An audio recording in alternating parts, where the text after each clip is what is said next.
Nurul. Saya berasal dari salah satu kampung di bagian barat. Kebetulan sekarang saya sedang berkuliah di kota ini. Jadi sekarang kalau boleh tahu semester berapa? Saya sekarang sudah semester 3 Mbak. Sudah lama. Oh iya, jadi ceritanya dari kampung merantau ke sini ya Mbak untuk pendidikan gitu. Iya Mbak. Iya. Jadi sebelumnya perkenalkan juga Mbak, saya Ida. Saya di sini sebagai spesialis konsultasi, di mana di sini kami membuka layanan konseling, di mana kami membuka layanan untuk membantu masyarakat yang sekiranya membutuhkan ataupun membutuhkan bantuan terkait dengan masalah-masalah yang dihadapi. Mungkin bisa untuk konsultasi. Mungkin sebelumnya Mbak sudah tahu ya mengenai tempat ini. Ya Mbak, saya sudah mengetahuinya. Saya dapat informasi kebetulan dari berbagai sosial media Mbak, salah satu Instagram. Ya. Jadi mendapatkan informasi tersebut, sebetulnya juga saya sedang membutuhkan bantuan, jadi saya datang ke sini Mbak. Iya. Jadi Mbak lihat informasi tentang tempat ini di sosial media yang Mbak ini. Jadi apakah sebelumnya Mbak ini pernah melakukan konseling seperti ini atau konsultasi seperti ini Mbak? Sebelumnya sebenarnya tidak pernah Mbak. Ini adalah pertama kali saya ingin melakukan konsultasi. Iya, pertama kali yang Mbak. Jadi karena Mbak pertama kali untuk melakukan konsultasi ataupun layanan konseling seperti ini, jadi Mbak tidak perlu risau ataupun khawatir terkait dengan data ataupun informasi-informasi yang Mbak sampaikan kepada kami. Di sini kami memegang asas kerahasiaan. Jadi kami jamin apapun data ataupun informasi yang Mbak sampaikan itu insya Allah aman terhadap kami dan kami tidak akan menyebarluaskannya Mbak. Jadi setelah saya mendengar tadi singkat cerita dari Mbak kenapa bisa datang ke sini, sepertinya ada yang ingin disampaikan ya Mbak, mungkin ada yang ingin didiskusikan, ada yang ingin dibicarakan Mbak ya.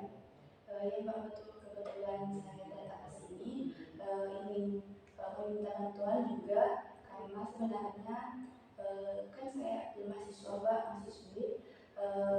Saya sebenarnya memiliki permasalahan kurang percaya diri Mbak dalam proses perkuliahan saya, di mana saya selalu gugup, gemetar, tidak percaya diri ketika berbicara depan banyak orang atau depan teman-teman saya.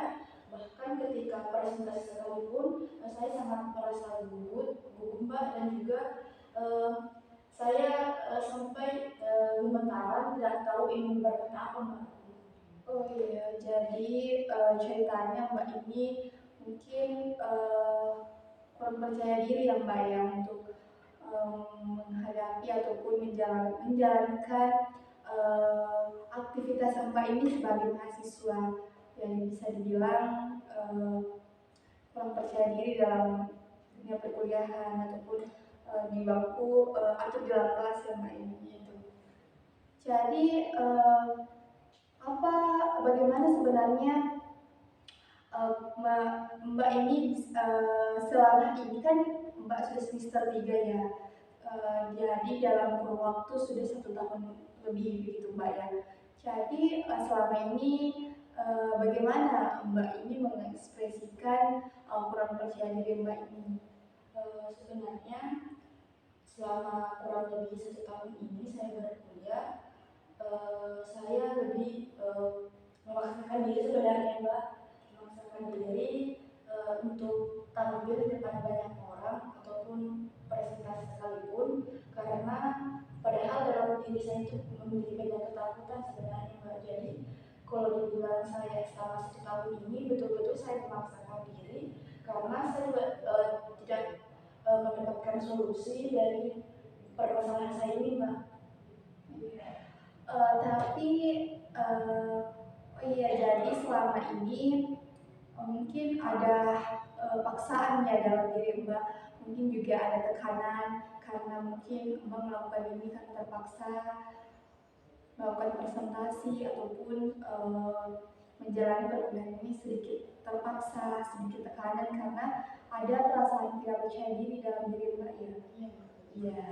Jadi setelah saya mendengar dari cerita Mbak, apakah dari kan tadi Mbak telah berusaha untuk memaksakan diri, berusaha untuk bagaimana tampil semaksimal mungkin, walaupun sebenarnya Mbak masih ada rasa tidak percaya diri. Apakah dari usaha-usaha Mbak ini bisa sedikit mengurangi ataupun memberikan perasaan percaya diri kepada Mbak setelah melakukan presentasi ataupun melakukan kegiatan itu? Sebenarnya Mbak, ketika ingin presentasi atau berbicara depan banyak orang, ketika setelah melakukannya sebenarnya saya cukup lega. Saya juga belajar dari hal-hal tersebut bahwa saya kurangnya di sini. Akan tetapi setiap saya ingin melakukan hal tersebut lagi, pasti banyak rasa ketakutan, rasa takut salah ketika melakukan presentasi ataupun berbicara di depan banyak orang, Mbak. Iya, betul sekali Mbak. Jadi memang terkadang ketika kita mau tampil ataupun berbicara di depan banyak orang itu tidak jarang Mbak. Saya sangat paham, saya sangat mengerti kerisauan Mbak mengenai hal tersebut. Akan tetapi mungkin di sini yang harus Mbak lakukan mungkin bisa memperbaiki mindset ataupun pikiran Mbak, karena yang Mbak lakukan ini kan hal-hal yang baik, hal-hal yang baik yang bisa menunjang karir ataupun perkembangan Mbak ke depannya. Jadi mungkin coba sebelum presentasi ataupun sebelum tampil di depan umum itu mungkin Mbak bisa belajar latihan di depan cermin ataupun di kamar ketika Mbak sedang sendiri mungkin bisa dilakukan kayak semacam latihan ya Mbak ya. Kemudian dari pula pikir Mbak sendiri yang terlalu merendahkan diri Mbak gitu. Jadi setiap manusia Mbak itu kan memiliki kelebihan dan kekurangannya masing-masing, dan tidak jarang memang manusia itu mengalami hal yang Mbak alami. Tidak jarang, kayaknya semua orang itu pernah mengalami Mbak. Akan tetapi di sini hanya bagaimana karena dari yang saya dengar tadi itu sudah ada peningkatan yang Mbak ya dari tahap awal sampai sekarang sudah semester 3. Mungkin bisa meyakinkan diri Mbak bahwa saya bisa seperti teman-teman saya. Kalau teman-teman saya bisa, kenapa tidak gitu Mbak? Dan juga mungkin setelah tadi saya mendengarkan cerita Mbak juga, saya dengar Mbak bisa lebih lega. Jadi mungkin yang bisa Mbak lakukan itu mulai mempersiapkan sebelum-sebelumnya ketika Mbak ingin tampil ataupun presentasi Mbak. Baik Mbak, setelah juga mendengar saya dari Mbak tadi, saya juga dapat diberikan solusi bahwasanya ketika saya ingin tampil di depan banyak orang ataupun presentasikan itu sebaiknya saya banyak latihan. Memang benar Mbak, karena juga mindset saya sebenarnya saya banyak takut.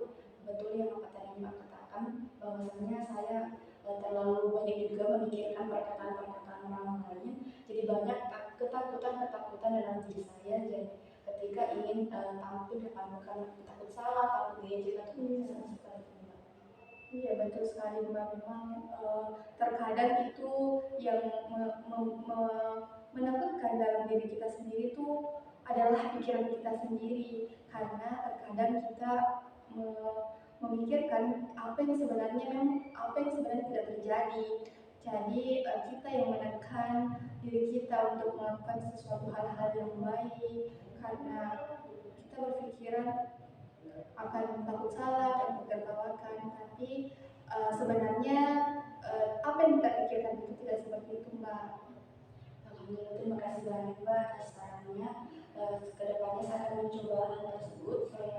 Alhamdulillah juga saya bersyukur karena setidaknya yang menjadi permasalahan saya ini saya dapat ceritakan, saya dapat keluarkan karena saya undang-undang ini juga saya simpan cukup lama. Jadi alhamdulillah saya cukup lega. Terima kasih banyak sebelumnya Mbak. Ya juga Mbak teman tadi mengatakan ini undang-undangnya sudah disimpan terlalu lama ya. Jadi Mbak ini mungkin ada keluarga ya, atau mungkin keluarganya jauh ya Mbak ya. Jauh Mbak, saya dari jauh.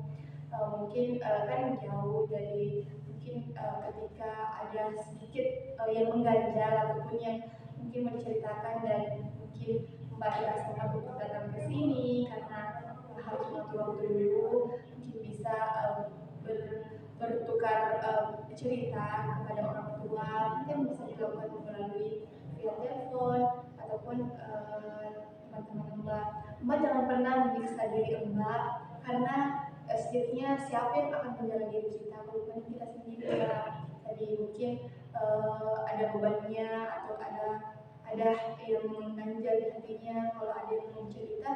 Oh iya, Mbak juga bisa jika tidak menemukan teman cerita yang tepat, Mbak bisa hubungi saya jika tidak ada waktu untuk datang kemari. Kita bisa komunikasi lewat online ataupun WhatsApp Mbak. Jadi seperti itu, nanti kita bisa waktu tukar WA Mbak. Jadi sekiranya ada sesuatu hal ataupun ada yang ingin dibicarakan, bisa Mbak. Baik Mbak, terima kasih banyak atas saran dan solusinya juga. Saya juga sudah merasa lega alhamdulillah ini, dan juga memang betul yang katakan tadi Mbak, karena saya juga tidak akan pernah cerita. Jadi terima kasih banyak juga Mbak atas wadah yang diberikan juga. Alhamdulillah, kalau begitu saya pamit dulu di Mbak. Terima kasih banyak. Semoga kedepannya makin sehat-sehat ya Mbak, jangan menyiksa diri. Terima kasih ya Mbak ya. Terima kasih Mbak. Terima kasih.